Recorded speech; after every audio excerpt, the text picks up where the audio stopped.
नमस्ते दोस्तों, जय Shri Krishna. Welcome back to my new blog. तो अभी हो रही है सुबह और नहा धोकर रेडी होकर कार्डियो कर कर मैं आ चुकी थी अपने जन्म सिद्ध अधिकार मतलब बोल सकते हो किचन में।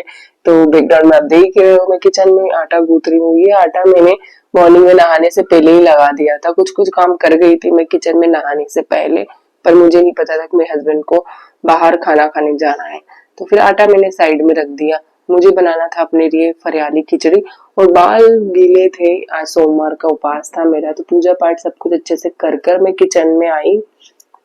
साबूदाने मैंने मॉर्निंग में ही भिगो दिए थे और मैं देख रही थी मूंगफली के अच्छे वाले दाने किसमें है, जिससे फरियाली खिचड़ी अच्छे से टेस्टी बने और उसमें कुछ प्रोटीन ऐड हो। पर हम चाहे पास वाले दिन कितनी कोशिश कर ले इतना प्रोटीन नहीं ले पाते।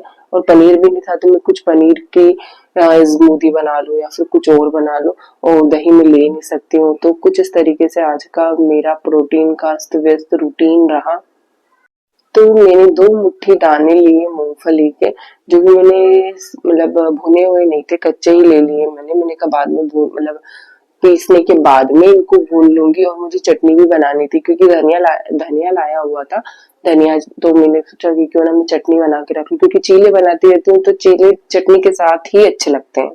मैं कभी भी धनिया के डंठल वेस्ट नहीं करती हूँ। उनको जब भी धनिया आता है तो उनकी पत्तियां अलग करके उनको सेपरेट कर लेती हूँ और उनके डंठल रहते हैं ना, उनको अलग कर लेती हूँ। और मुझे मतलब ना कितना कार्डियो हार्ड वर्कआउट करने के बाद में कुछ ना कुछ बॉडी को नीड होती है खा लेंगे। पर आज फास्ट था तो मैं कुछ और नहीं खा सकती थी, तो जूस बना हुआ रखा था तो मैंने 2-3 सिप जूस की ली, तो ताकि थोड़ी एनर्जी आ जाए।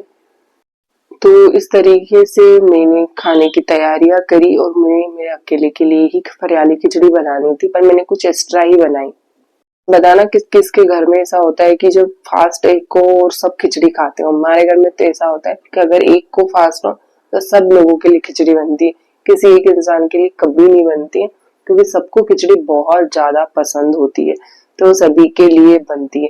तो ऐसा आज भी मैंने किया और बहुत सारी हरी मिर्चें डालकर मैंने बनाई, क्योंकि मुझे हरी मिर्च वाली खिचड़ी बहुत ज्यादा पसंद है। तो मैं हरी मिर्च हरा धनिया ये सब कुछ डालकर ही बनाती हूँ। और आलू मैंने उबाले जरूर थे, पर मेरे हस्बैंड बाहर जाना था तो फिर मैंने ज्यादा आलू नहीं डाले। मैंने एक ही आलू डाला, क्योंकि फिर ज्यादा आलू मैं खाती नहीं हूँ। तो फिर मैंने सोचा कि मैं अलग अलग इनको करूंगी तो मैं एक ही डालती हूँ।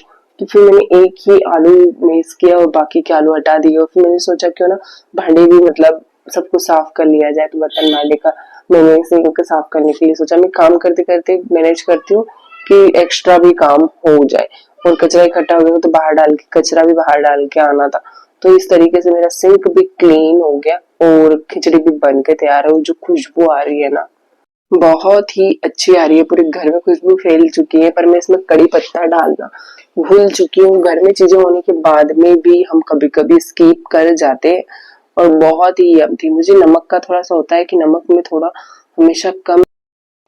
हे are my beautiful, welcome back to my new blog. तो आज है बहुत ही अच्छा दिन, क्योंकि मन चंगा तो कठौती में गंगा वैसे बोलते हैं ना, तो वैसे ही आज बिल्कुल रेडी नहीं हुई हूँ।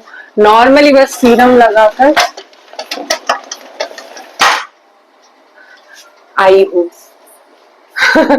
और इसीलिए मतलब मेरा जरा अलग ही वाइब है, मतलब बहुत ही अच्छा लग रहा है। नाश्ता मेरा हो चुका है। नाश्ता क्या मतलब फरियाल हो चुका है। आज फास्ट था तो मैंने फरियाल कर लिया।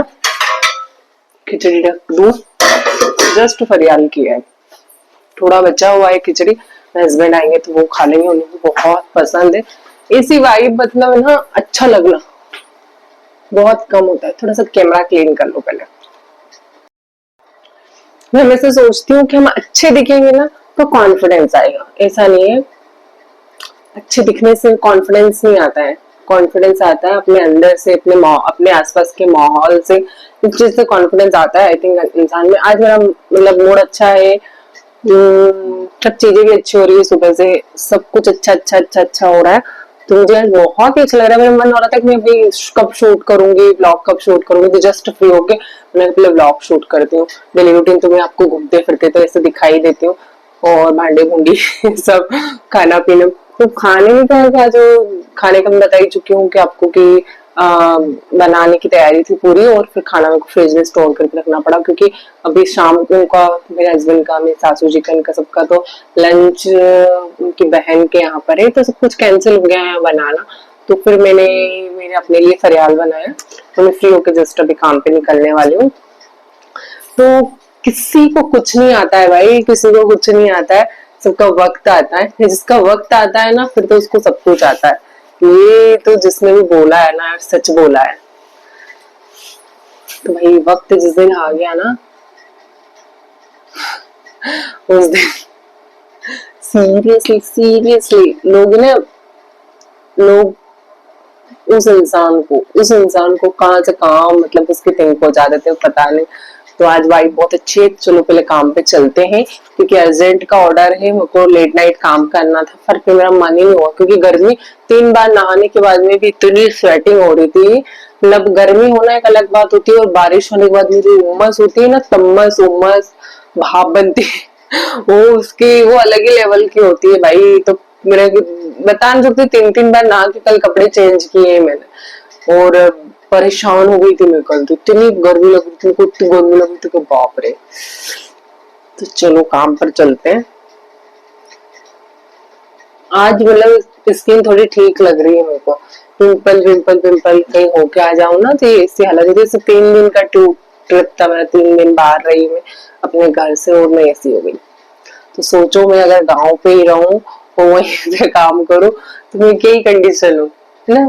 मैं सच सवर के यहाँ पे रहती हूँ, तो सच सवर के रहती हूँ। आप लोग तो डेली ब्लॉग देखते हो यार मेरे, दिन भर काम ही करती रहती हूँ। तो चलो काम पर चलते हैं।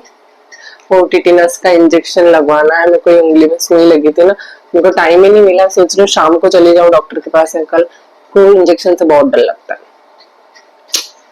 चलो चलते हैं काम पर। फिर घर के सारे कामों से फ्री होकर कपड़े का टप लेकर मैं आ चुकी थी ऊपर वाले फ्लोर पे। और मैं छत पे कपड़े डालने बिल्कुल भी नहीं जाती हूँ, मैं सारे कपड़े पार्किंग एरिया में ही डाल देती हूँ। मेरे से छत पे इतनी धूप में जाना हो नहीं पाता है, तो हो नहीं क्या पाता है यार, ड्राई क्लीनिंग हो जाते हैं कपड़े, तो सूख ही जाते हैं, थोड़ा बहुत मॉइस्चर रहता है, मॉइस्चर रहता है उसमें, तो सूखना बाकी रहता है, तो पार्किंग में डाल देती हूँ कि कहाँ ऊपर चढ़ेंगे यार। और फिर मैं आ गई थी अपने काम पर।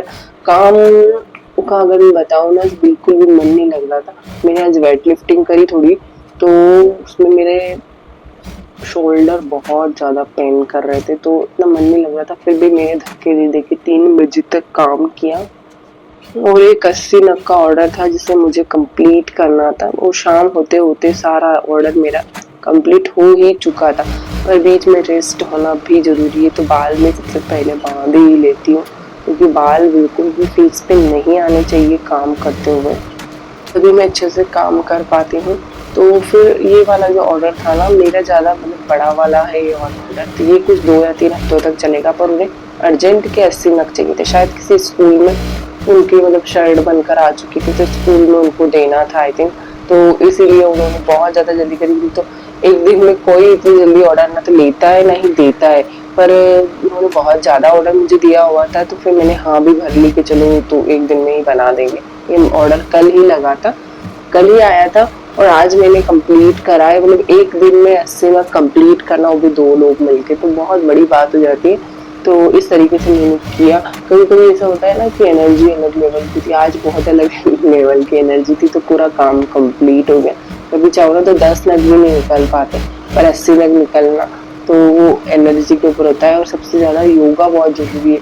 आप अपने आप पर मतलब थोड़ा ध्यान दोगे तो चीजें अपने आप ही सही होने लग जाएगी। तो इस तरीके से काम करते करते मेरी थोड़ी नौटंकी, और फिर काम करते थक कर मैं आ चुकी थी, नहा धोकर रेडी होकर, क्योंकि बहुत ज्यादा गर्मी होने के कारण मैं अगेन अगेन 2 3 बारी नहा लेती हूँ। फिर मैंने पूजा पाठ करी, शाम का दिया बत्ती का टाइम हो गया था, वो सब किया। फिर किया मैंने डिनर की तैयारी, जिसमें मुझे अपने लिए एक चीला बनाना था, रोटियां बनानी थी, आलू टमाटर की सब्जी बनानी थी, और थोड़ी दाल रखी हुई थी। तो इस तरीके से आज की डिनर की तैयारी थी। तो पहले तो भांडे ही जमा देती हूँ, मॉर्निंग के मांजे हुए मैंने जमाए नहीं थे, बीच में चाय पीने आई थी, जब भी शायद मुझे याद नहीं आया, फिर कुछ एक्स्ट्रा काम था तो मैं नहीं कर पाई। और मैं हमेशा रोटियां स्टील के डिब्बे में ही रखती हूँ। तो आप लोग भी प्लास्टिक का यूज ना करें, जितनी मतलब स्किप कर सकते हैं ना उतना तो हम स्किप करें। तो रोटियां तो हमेशा स्टील के डिब्बे में ही रखनी चाहिए, कितनी भी अच्छी अच्छी चीजें क्यों ना आ जाए मार्केट में, वो प्लास्टिक में फिर अंदर स्टील, वो प्लास्टिक फिर किसी न किसी मॉइस्चर बन के ऐड हो ही जाता है अपने खाने में। तो कभी यूज नहीं करना उन चीजों को। बताना मेरा काम है, सुनना ना सुनना वो आपका काम है, पर आप जरूर कोशिश कीजिए कि प्लास्टिक का यूज ना करें। और ये जो मेरा कटर है ना, हैंड कटर मतलब चॉपर, इससे मेरी बहुत हेल्प हो जाती है किचन में। कुछ भी काम होना तो बहुत इजीली हो जाता है। बहुत ज्यादा आटा लग जाने के कारण फिर बाद में कुछ आटा बचा होगा, मैं बड़ी बड़ी लोइयां बनाकर बड़ी बड़ी रोटियां बना ली, ताकि या तो मैं गाय आए तो गाय को दे, मतलब गाय भैंस वगैरह निकलती रहती है घर के सामने से, उनको दे दूं। और फिर मैंने आलू छिलकर लास्ट में सब्जी छोके, और मेरा तो चीला रेडी ही था। फिर मैंने सोचा क्यों ना पहले मैं डिनर कर ही लेती हूँ, क्योंकि हस्बैंड को खाना खाने में काफी टाइम था। इस तरीके से आज का मेरा व्लॉग है। तो आपको मेरा आज का व्लॉग कैसा लगा मुझे कमेंट करके जरूर बताना। बिजी स्केड्यूल होने के कारण मैं पर्सनली बात नहीं कर पाई। ट्राइपॉड हाथ में लेके शूट करना, उसकी वाइब भी एक अलग होती है, पर काम ज्यादा होने के कारण मैं नहीं कर पाई। फिर भी जितना शूट हो सकता है मैं कर लेती हूँ। तो व्लॉग अच्छा लगा हो तो लाइक कर लेना, शेयर कर देना, कमेंट कर देना एंड सब्सक्राइब से पहले करना, ताकि आपको हर